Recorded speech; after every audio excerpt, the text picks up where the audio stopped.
আসতে চেয়েছিল, তৃণমূলের নেতারা হুমকি ধমকি দিয়ে তাদেরকে আপাতত ভয় খাইয়ে রেখেছে, তবে এটা বেশি দিন থাকবে না। আগামী দিনে কিন্তু আবার তারা আসবে, তাই সাথে যোগদান করবে। এখন আমি যারা এসেছেন তাদেরকে আমরা ওয়েলকাম করবো।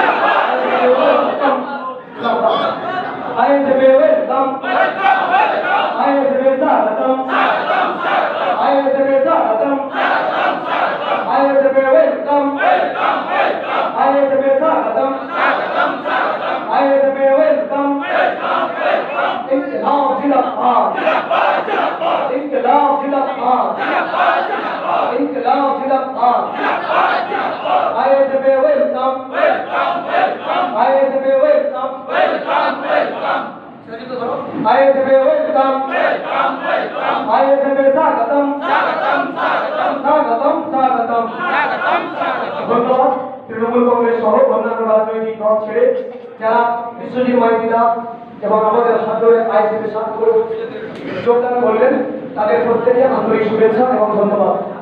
আপনারা আগামী দিনে লড়াই করুন তৃণমূল কংগ্রেসের দুর্নীতি এবং চুরির বিরুদ্ধে, বলে শেষ করা যাবে না। আপনাদের প্রত্যেককে পুরসভা বিধানসভা কমিটি এবং হুগলি জেলা কমিটির পক্ষ থেকে সুস্থ অভ্যর্থনা এবং আন্তরিক শুভেচ্ছা, ধন্যবাদ।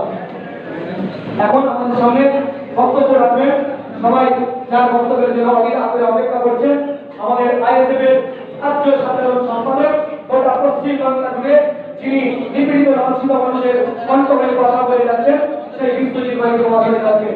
বিশ্বজিৎ মাইতি তাকে এখন আমি বক্তব্য রাখার জন্য অনুরোধ করব।